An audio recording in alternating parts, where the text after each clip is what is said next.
তো হাই বন্ধু, welcome back to my channel Dipapal দত্তান জয়গুরু এবং সকলকে জানাই গুড মর্নিং। তো আমি দেখো রান্নাঘরে চলে এসেছি। আজকে আমি কি রান্না করব, তো আজকে আমি রান্না করব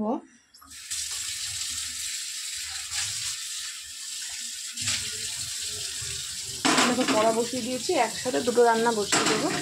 দেখো কড়া বসিয়ে দিয়েছি, সেটা হচ্ছে কারণ আজকে করবো ইলিশ মাছের ঝাল।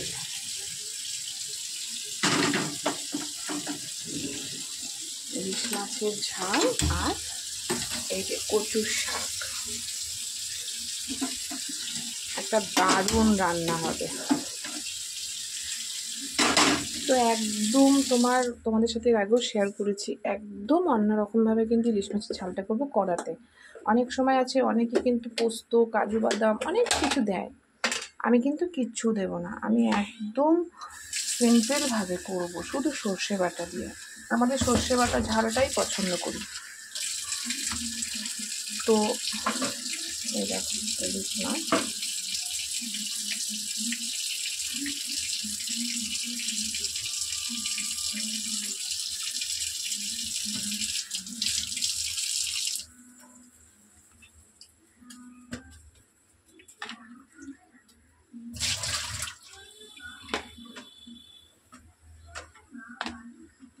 তো এই 3 পিস মাছের ঝাল করব।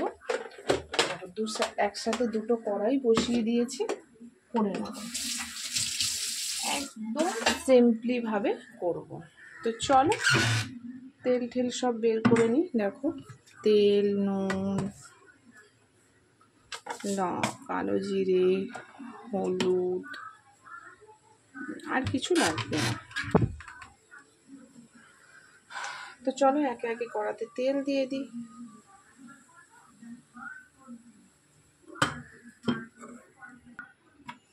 তো বন্ধু, মাছগুলোকে কিন্তু একটু নুন হলুদ মাখিয়ে নেব।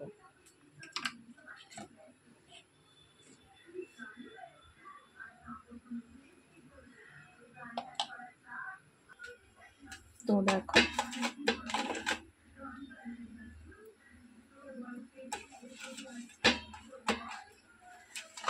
ভালো করে নুন হলুদ মাখিয়ে নেব।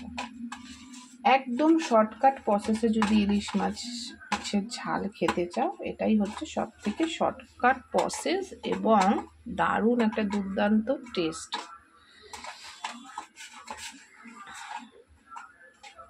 তো চলো, কড়া কিন্তু গরম হয়ে গেছে,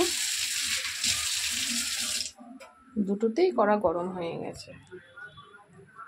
এবার একটু ইলিশ মাছের মধ্যে তোমার কাঁচা তেল দিয়ে দেবো।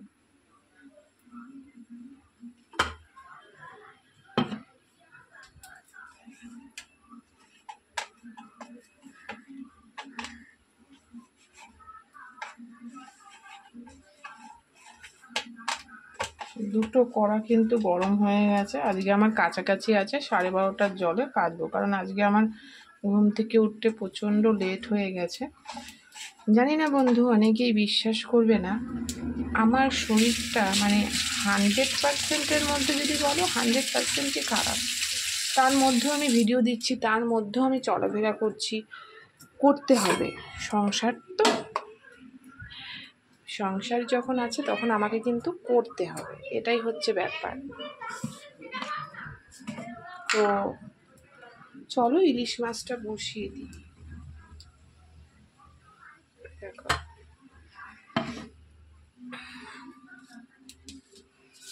ইলিশ মাছটা বসিয়ে দেবো। দেখো তেল গরম হয়ে গেছে, কালো জিরে দেবো ফোড়নে। 3টে মাছ তো অল্প, দেখো দিয়ে দিলাম। এর মধ্যে চেরা কাঁচা লঙ্কা দেবো,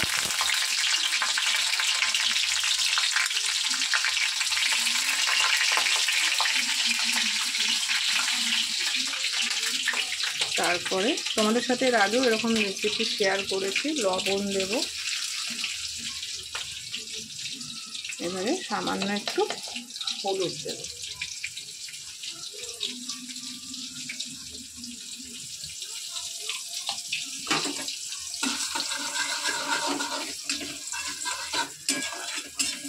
একদম সহজ পদ্ধতিতে যদি তোমরা ইলিশ মাছ কেউ তাড়াহুড়োর মধ্যে খেতে চাও, এটাই হচ্ছে সবথেকে সহজ পদ্ধতি। তো এবারে দেখো ভালো করে কিন্তু করা হয়ে গেছে। এবারে আমি জল দিয়ে দেবো। এটাতেও আমি বসাবো, কিন্তু এটাতে একটু রসুনটা, ইলিশ মাছটা বসিয়ে রসুনটা থেতো করে তারপরে দেবো, তার জন্য এটা দেরি হচ্ছে।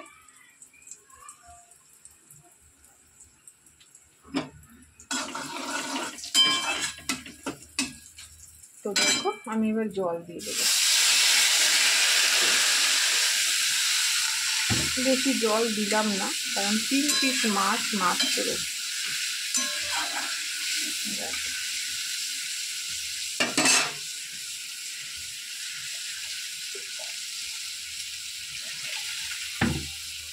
এবারে জলটা ভালো করে ফুটুক, আমি এবারে এটাতে দেওয়ার জন্য রসুনটা পেস্ট করে নিই। তো বন্ধু দেখো তেল তো গরম হয়েই গেছে।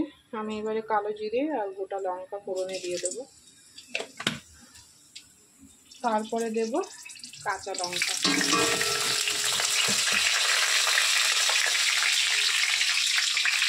তারপরে দেবো রসুন পেস্ট,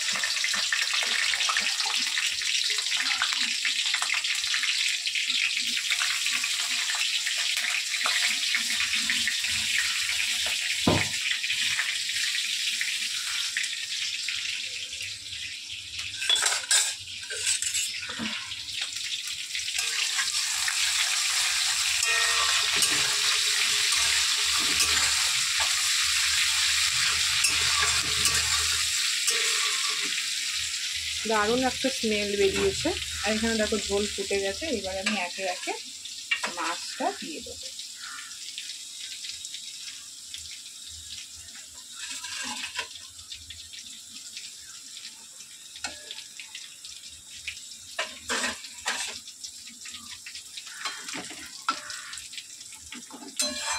তো বন্ধু দেখো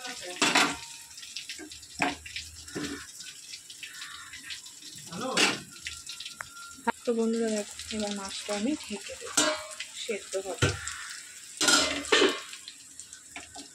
একটু দাঁড়াবে। আর এবার আমি কচুটা দিয়ে দেবো। এই কড়াটা কিনে বন্ধু খুব সুবিধে হয়েছে, জানো তো, পুরো একবারে হয়ে গেল। তো বন্ধু দেখো কড়াটা তো পুরো একবারে হয়ে গেল। এবার আমি লবণ দেব, নুন দেব,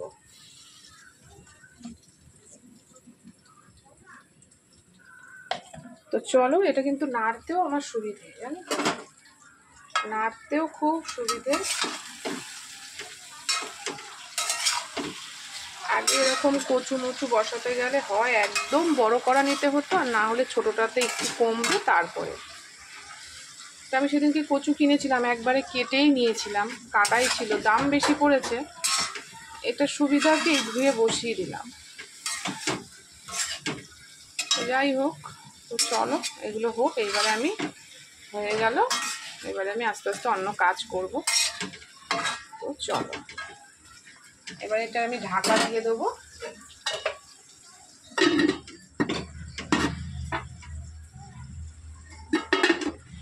আর এদিকে ইলিশ মাছটা সেদ্ধ হলে সর্ষে বাটা একটু কাঁচা তেল দিয়ে আমি নামিয়ে নেব। তো দুটো জিনিসই হোক, লাস্ট আমাদেরকে দেখাবো। চলো ভিডিওটা অনেক বড় হয়ে যাচ্ছে, তোমাদের সাথে লাস্ট দেখা হচ্ছে, ফিরে আসছি। তো টাটা, সাথে থেকো।